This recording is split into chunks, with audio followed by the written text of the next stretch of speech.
Telugu YouTube ఛానల్లో మీ వ్యాపార ప్రకటనల కోసం 9154949554 కి కాల్ చేయండి.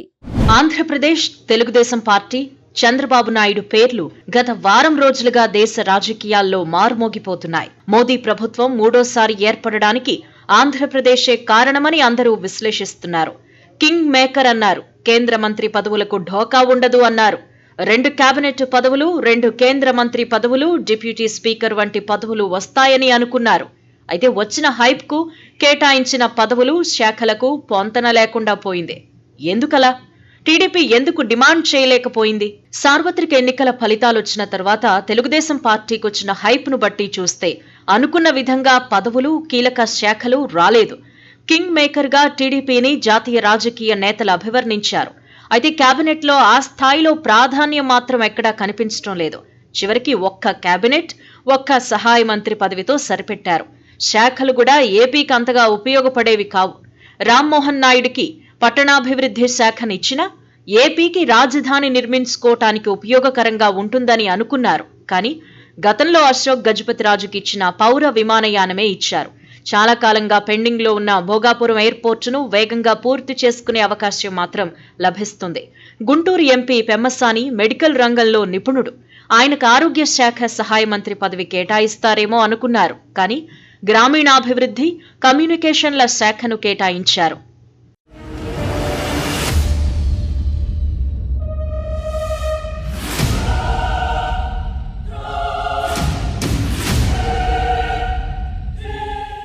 ఇద్దరు ఎంపీలున్న కర్ణాటకలోని జేడీఎస్ చీఫ్ కుమారస్వామికి భారీ పరిశ్రమల శాఖ కేటాయించారు.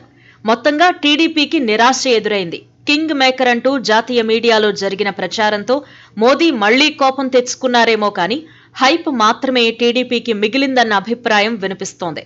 ఇద్దరూ ఒక్క ఎంపీ ఉన్న పార్టీలకు కేబినెట్లో చోటు దక్కింది. కానీ జనసేన పార్టీకి మాత్రం ఛాన్స్ ఇవ్వలేదు. జనసేనకి 2 ఎంపీలున్నారు. పవన్ కళ్యాణ్ తుఫాన్ అని మోదీ పొగిడారు గాని దానికి తగ్గట్టుగా ప్రాధాన్యత ఇవ్వలేదు. కేంద్ర కేబినెట్లో జనసేనకు చోటు లేకపోవడంపై రకరకాల చర్చలు జరుగుతున్నాయి. ఈ విషయంపై పవన్ కళ్యాణ్ తో బీజేపీ అగ్రనేతలు చర్చించారు అని అనుకుంటున్నారు. అంటున్నారు. మిత్రపక్షాలకు కేబినెట్లో చోటు కల్పించడంపై కొన్ని మార్గదర్శకాలు పెట్టుకున్నారని, ఆ ప్రకారమే జనసేనకు చోటు కల్పించలేకపోయారని, భవిష్యత్తులో రాజకీయ పరిణామాలను బట్టి పరిశీలిస్తామని చెప్పినట్టుగా తెలుస్తోంది. 5 ఎంపీలు అంతకంటే ఎక్కువ ఉన్న వారికి ఓ కేబినెట్ ర్యాంక్ పదవి, తక్కువ ఉన్న వారికి ఓ సహాయ మంత్రి పదవి ఇవ్వాలనుకున్నారు. 1-2 ఎంపీలున్న పార్టీలకు, ఆయా పార్టీల అధ్యక్షులకు అయితే ఇవ్వాలని అనుకున్నట్లుగా చెబుతున్నారు. ఈ క్రమంలో మహారాష్ట్రలో శరద్ పవార్ పార్టీని చీల్చి ఆయన పార్టీని బీజేపీ సాయంతో లాగేసుకున్న అజిత్ పవార్ పార్టీకి ఒక్క మంత్రి పదవి కూడా రాలేదు. సహాయ మంత్రి పదవి ఇస్తామంటే వద్దన్నామని అజిత్ పవార్ చెప్పుకొచ్చారు. కానీ కేంద్ర మంత్రి పదవి ఆఫర్ చేయలేదని బీజేపీ వర్గాలు అంటున్నాయి. అదే సమయంలో పవన్ కళ్యాణ్ కూడా తమకు కేంద్ర కేబినెట్లో చోటు ఉండాలని పట్టుబట్టలేదని తెలుస్తోంది. తమకు పదవులు ముఖ్యం కాదని, ఏపీ ప్రయోజనాలే ముఖ్యమని చెప్పారని అంటున్నారు. అప్పటికే ఏపీ నుంచి కేబినెట్ ర్యాంకుతో పాటు 3 కేంద్ర మంత్రులుగా ఛాన్స్ ఇచ్చినందున జనసేన పార్టీకి కేంద్ర మంత్రి పదవి ఇవ్వలేదని అంటున్నారు. అయితే పదవులు ఇవ్వకపోవడానికి ఎన్నో కారణాలు చెప్పుకోవచ్చు గాని కూటమికి జనసేన చేసిన కాంట్రిబ్యూషన్ ప్రకారం కనీసం ప్రాతినిధ్యం ఇవ్వాల్సిందన్న అభిప్రాయం ఉంది. అయితే ప్రధాని మోదీ ఉద్దేశపూర్వకంగా కింగ్ మేకర్లుగా హైప్ తెచ్చుకున్న పార్టీలకు ప్రాధాన్యం తగ్గించారని అంటున్నారు. ఇప్పుడు వారి డిమాండ్లకు తగ్గితే భవిష్యత్తులో మరిన్ని సమస్యలు తీసుకొస్తారు అని, వారి డిమాండ్లు తీర్చలేక ఇబ్బంది పడాల్సి వస్తుందన్న ఉద్దేశంతోనే వారిని నియంత్రించారని చెబుతున్నారు. ఏపీ ఆర్థిక పరంగా క్లిష్ట పరిస్థితుల్లో ఉంది. వారానికి 2,000 కోట్లు అప్పు చేస్తే తప్ప బండి నడిచే పరిస్థితి లేదు. అమరావతి, పోలవరం సహా అనేక ప్రాజెక్టుల్ని పట్టాలెక్కించాల్సి ఉంది.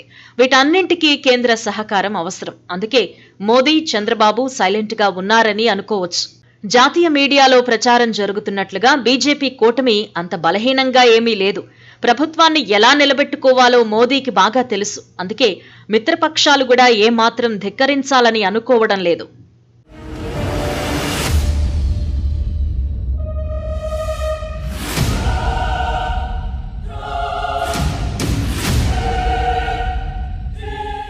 Please subscribe to